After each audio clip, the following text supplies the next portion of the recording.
That will conclude our questions from the audience tonight. We'll move into the stage where each candidate will have 3 minutes for their concluding remarks. The same logistics are in place. You'll get a 15-minute warning, and then your microphone goes dead after 15 seconds. But you have 3 minutes to make your concluding remarks, and then say goodbye. Okay? The first person up will be Joyce, and I will be drawing names, as I have all evening, drawing names for the order in which you're going. But I just drew before I came up here, and Joyce, you're the lead off for the final part. I think what has been, I think what's come out of this session, which has been very good, and we much appreciated the volunteers who put it together, is really how complicated our town is, and yet at the same time how everything is connected in terms of who we are here. We're a hub for the North.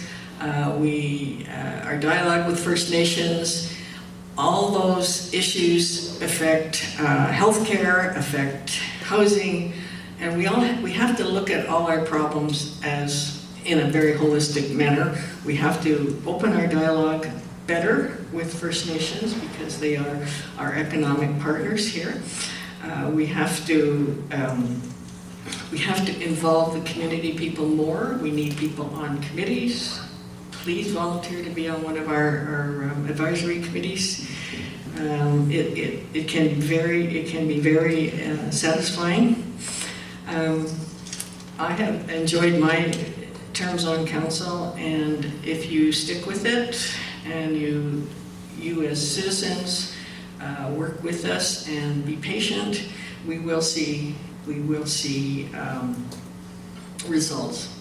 Other than that, I would just say, thank you very much for coming here and listening to us, and thank you for your very difficult questions. And I wish I had the answers. When I first started on council, I thought I had the answers, but once you get on council, you realize it's a lot more complicated than you anticipated it was going to be, and things move much slower than you would like them to. But if you hang in there, they do happen. Thank you, Miigwech.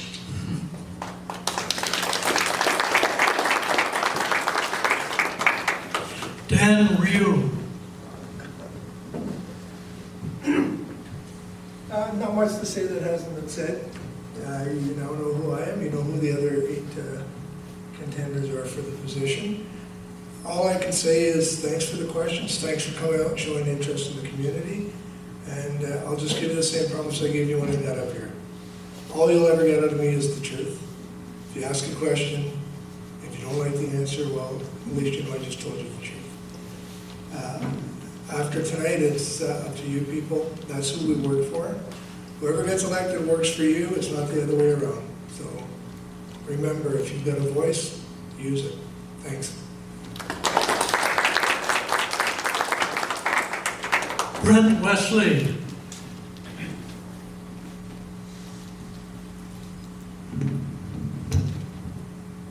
We talked about housing a lot tonight.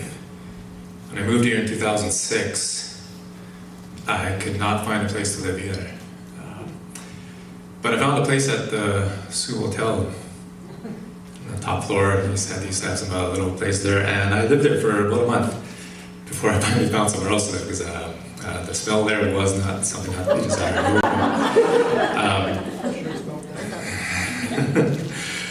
But that was the challenge as a young person that I had moving here, finding places to live. And I had to reach out to the community and find someone that I could board with, and that was pretty about a year.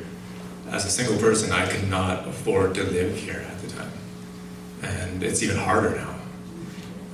And that's, I think, like I mentioned earlier, that's the core issue as a town that we need to address, that housing, and accessible housing, affordable housing, transitional housing, a lot of those things that we need to push forward on. I talked about our status as a hub and what we need to do to make sure we maintain that, and really having a meaningful relationship with our First Nation partners in the North. and ensure that they're going to continue to thrive here. Their organizations are going to thrive here. So that of all the First Nation organizations in town, they employ half of our workforce in town. It's our economy. There's no industry here, right? That's our economy, is First Nation services and stuff, right? And we need to attract people to work here. We need that plan. We need retention plans. It's all connected, as Joyce said, right? So, last thing I want to say, and this is the most common thing I've been hearing and talking to people, is the transparency. And I don't think the town's trying to hide anything. I don't think there's anything malicious going on. I just think we need to do a better job and not do it so formally. I don't know about the rest of you, I don't have time to piece through council briefs and try to understand what's this and what's that. Like, I don't have time to go and find that information. It needs to be accessible, and we need to be very transparent in everything that's going on. Because from the incumbents here, I appreciated some of your responses and some of the things you explained. That makes sense to me. That information needs to be out there and more accessible for everyone to understand. And I come from a communications background. That's what I do, and that's what you need to do to really engage the community. A meaningful communication that's going to, well, you know, a lot of people say, well, if you share too much, right, like, well, you know, people are going to come and argue with you and a bunch of stuff. But like, I'd rather argue about the issue though, instead of trying to fight misinformation. And that's what's happening, right? A lot of misinformation is going out, and you hear things, right? So let's just do a better job at that communication. So, let me go ahead.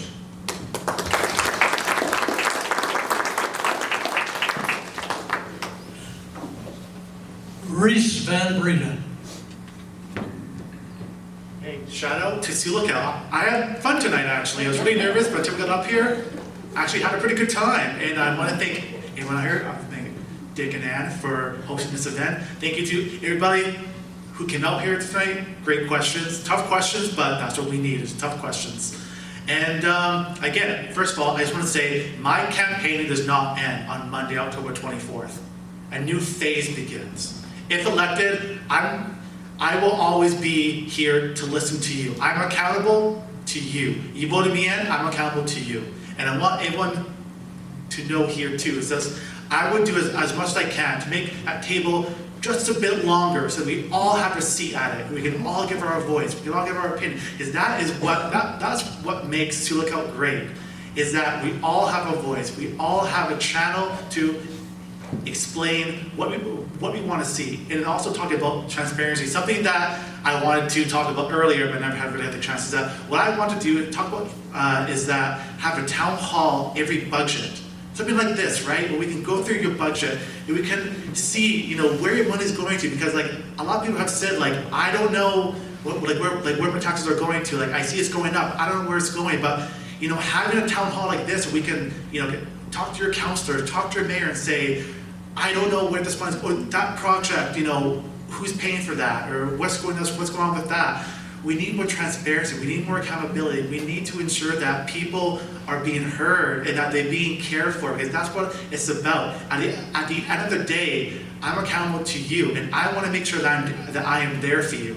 Again, I work 3 jobs. You can find me at Slifna. You can find me here on Saturdays. You can find me at the LCBO in Hudson. But yeah, I'll be around, and again, my campaigning does not stop on the 24th. I'll make sure that I will always be a voice for everybody, a voice for this whole community. And again, thanks for the great night. I hope there's more of it. I hope there's more engagement in our democracy and in our community. And again, thanks so much. Bye-bye. Luke Bone.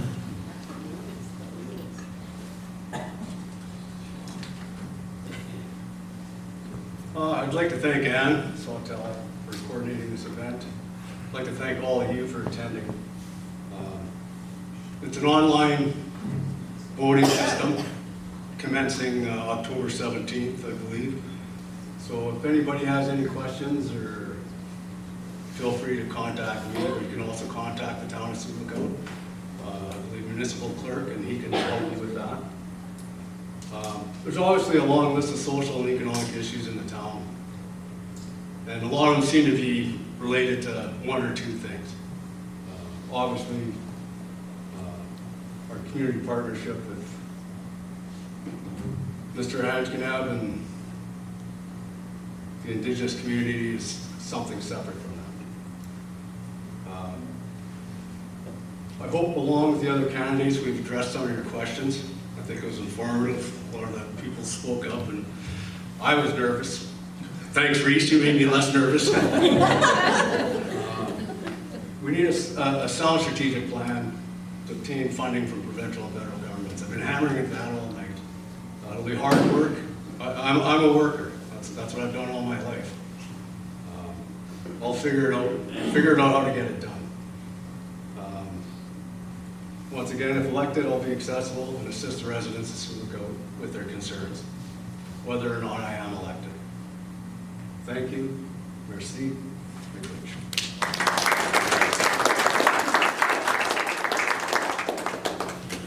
Corey Lego. Thanks to the organizers and for everyone that came out tonight, and to everyone. Is that the live recording?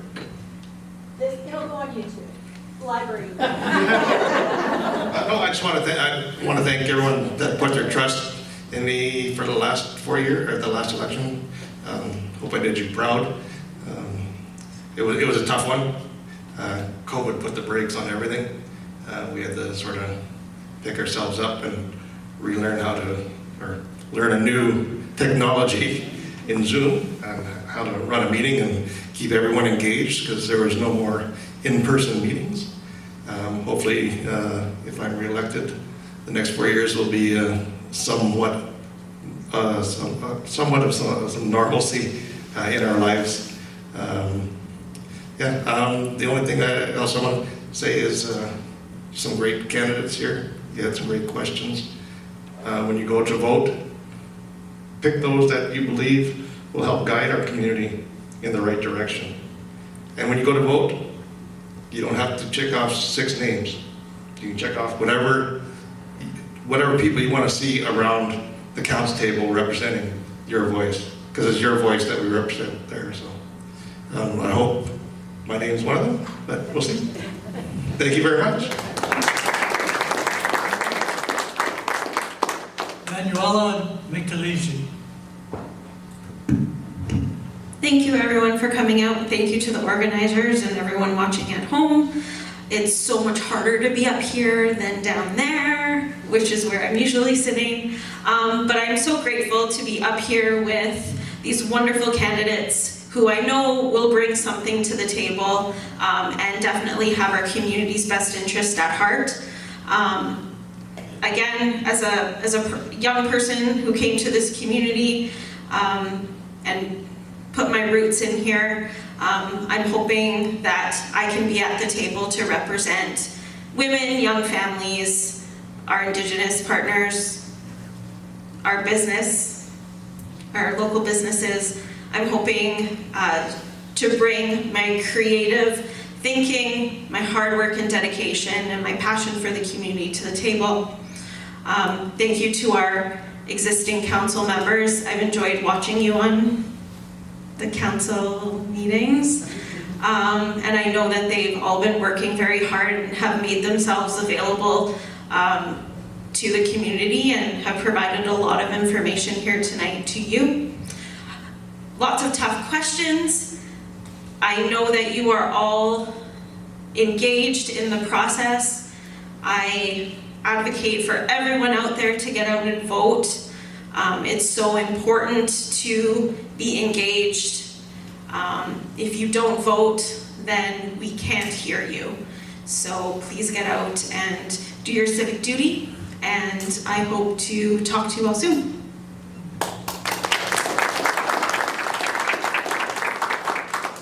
Joan Costco.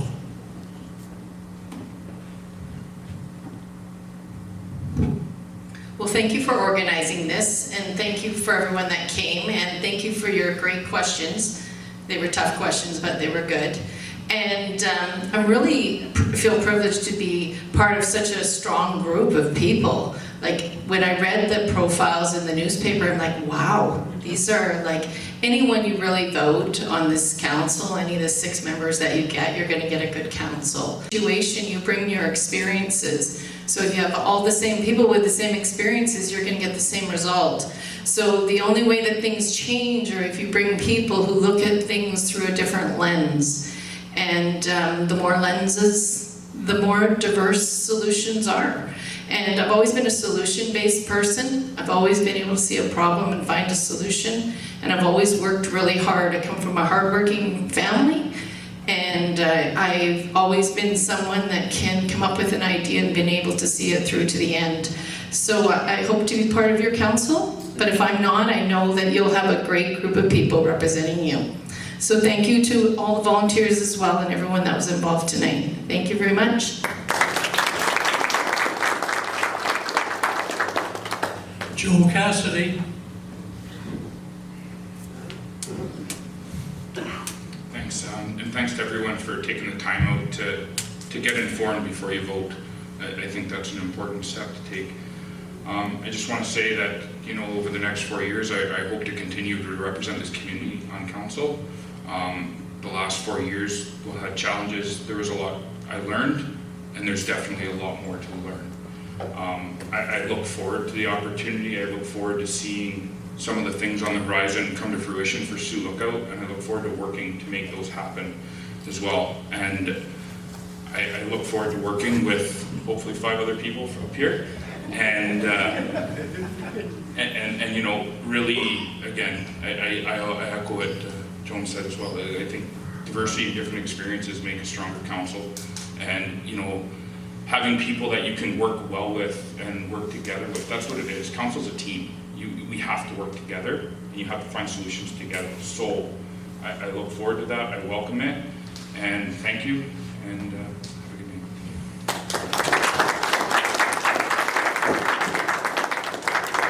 Thank you all. What a wonderful bunch of people on this stage. I wish you all good luck. I'd like to thank a couple people in particular here. Our timekeeper, scorekeeper, our timer, Joan Dykes and Danielle Dykes. Thanks so much again. You've done a great job. Thank you to the Legion for donating the hall for our use tonight. We have a collection jar on the table. It was there when you came in, but if you missed it and would like to donate to the Legion, all that money will go to the Legion to help for their generosity with the hall tonight and the setup. Special thanks to Ann Saltel. You're used to seeing her smiling face here. She has worked incredibly hard to make this happen. She has done the bulk of the organizing. She's done all the hard work. She texted me 3 days ago and she had COVID. So she can't be here tonight. She's heartbroken about it, I can tell you that. But we did some scrambling. We found my first choice of candidates. Dorothy Broderick and her daughter Ruth have filled in for Ann tonight. They've done a lot of work with Ann over the phone in the last 3 days. So Dorothy and Ruth, thanks so much. Our Legion coordinator that we work with, Polly McCarty, came down with COVID about 2 days ago, so we were left without her expertise here from a Legion standpoint. So we have a lot of people to thank and a lot of people who filled in. John Cole took over for Polly. So we have a lot of people to thank tonight, and it's been a wonderful, wonderful get-together, and I think I'm sorry for people whose questions we didn't get to. We have some left over. But anyway, thanks for coming. If you can snag them on the way out, some of these guys, you might get to talk to them yet, Mario. Snag them on the way out. Anyway, good night. Thank you for coming.